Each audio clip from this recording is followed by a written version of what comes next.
the thought that I think of when I think about extraterrestrial and aliens is it's unless they came and visit us, it's an impossible thing for human, at least for who knows. And in the world that we live in right now, that it'd be impossible for us to even grasp that idea or come to terms with it because the next closest galaxy is just impossible to reach. You know, it's impossible right now to reach planets within our solar system. That how vast and how big space in itself is, the how scary that is.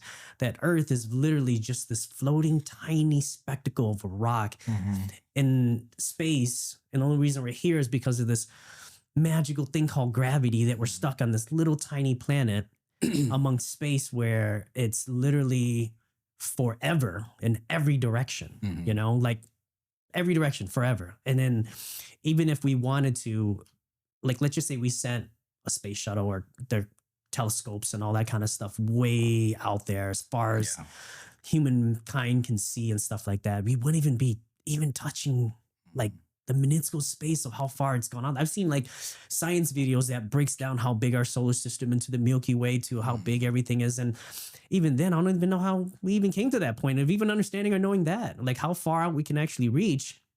And then to imagine that at least there's no way for us to be able to identify if there's life on another planet. It's the way the universe is built. It's the unreachable. It's kind of like what you see or what you would know after death, you know, it's just as far as that, you know, like, I don't know what's going to happen when I die, you know, until I die. Almost in the same realm of like, I don't know what's out there in space because it goes on forever, like, and we'll never be able to reach it at all, you know? So unless they came to us, which would be the only way, I can't even imagine. Let's just say if the technology got so advanced for us as a human race, even in the next 100 years. Hypothetical extrapolation. I know what you mean. Yeah, go ahead. 100 years, 500 years, 1,000 years from now, I still don't think we would have the capacity, even with AI, even with, I think it's a limitation of probably just the resources that we have, you know? And again, I don't know, you know, like how the future is going to look like and how that possibility is going to be, but I can't imagine like how long it's going to take for us as humans to be able to reach the other side of the galaxy or explore planets in different galaxies and faraway places, you know? It's unfathomable with the resources that we have to sort of structure what that would look like for us to be able to go that far and go beyond, even way beyond what we know now.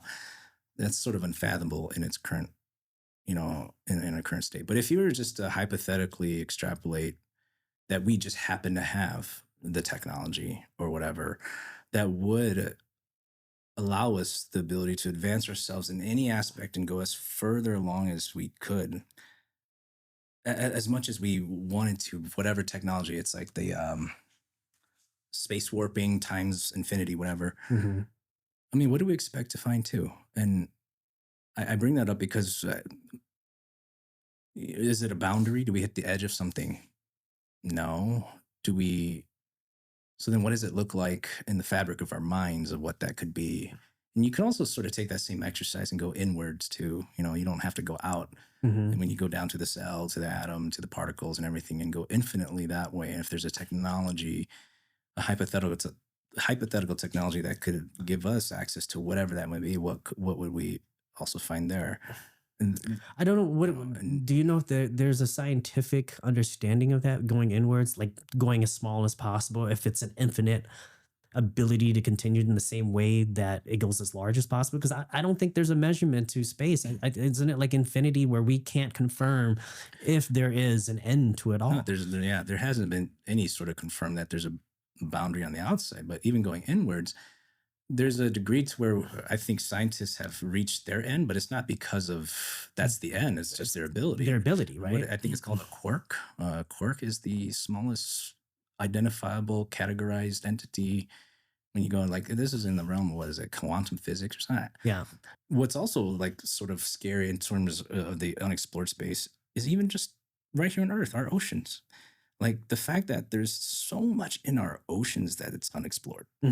Like even that's kind of scary enough. Not scary, but more fascinating and awe-inducing, because back to the extraterrestrial stuff, we there's this sort of line of thinking that if there may be alien life, we keep looking up, but there could very well be embedded within. It's like sort of the perfect place to hide in the depths of some oceans where it's incredibly deep. That yeah, there's so much in. I think it was said like we know more about the surface of the moon than we do about our oceans, and because of just its inaccessible nature, and Mhm. that's kind of scary and crazy too. That if people start talking about drones and stuff going, what if they are coming from the oceans, examining and going back in and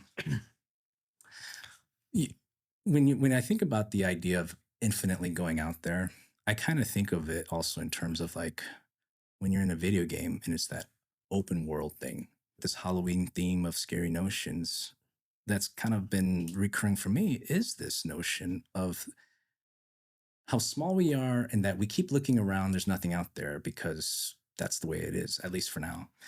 And maybe that's just the case because of this whole idea of simulation, that we're just living in a simulation, and this has been popularized by the conversations about AI and about what we're sort of uncovering in the modern age of the capacity of what technology can do in simulating a virtual world and simulating artificial intelligence to do. And so this whole notion that all that we are, why we do what we do, is a part of the a set of recipes that was embedded in an early simulation long ago, and we're sort of living that out now. And in the Mhm. simulation, like someone who created a video game put us in a spot where there is nothing else. It's just us. And if we want to go out there in the universe, it's like going out infinitely into cyberspace, and what do you expect to find? Um, and that maybe the end of the simulation, that every simulation will run its course. Every like video game, every sort of thing runs its course, and like this notion that maybe this simulation that we've lived in now is about to run its course. Mhm. And what causes that is the fact that our simulation ran its course because we're now at the cusp of identifying and creating that AI simulation. That's Mhm. sort of the end of the simulation, like with the development and the hyper production and exponential growth of the potential of artificial intelligence, artificial general intelligence. That's sort of like this is the end of your simulation now for humans, Mhm. like The um, next simulation is coming up now. or what have you. And the idea of simulation sort of is the backdrop. I mean, it's a very sci-fi thing, but there are some folks that actually believe it to be true. Like, Mhm. and so I'm like, well, whatever about that. But when you think about it more, it explains a lot. It just meaning like if you think about the way life works and the way the tendencies of certain things, and it's almost as if it was a byproduct of someone's simulation. Like someone said, here are the ground rules of what's going to happen in this universe. Here's Mhm. the things I'm going to create. Here's the tendencies. Here's the, There's an and then intelligent just design then behind let it all of play it. out, Yeah. and then let it play out. The idea that we can't know anything after death, the idea that we all humans long for something, Mhm. and yet we can't know for a fact what happens after death or anything. And we can't know anything beyond the simulation. The fact that men have tendencies, women have tendencies. It's like we're by design, and we're Mhm. running a simulation, and somebody's behind the scenes sort of testing for something, Mhm. testing whether or not we could eventually get to a point to build our own simulation or something, Yeah. and that would be like, oh, every simulation does run its course, and in some extent, and the thought, like I obviously don't believe that's ultimate reality, but some folks believe that's ultimate reality. But it is a very fascinating notion, though, Yeah. that can that's been sort of like a scary notion then because of what's on the cusp, what's ahead, which is artificial intelligence. Like we're only on the surface of it, but in terms of what to be, how does that sort of revamp and totally, uh, totally twist our whole sense of reality, and the simulation theory now with artificial intelligence now. I gotta pee so bad. Yeah. All right.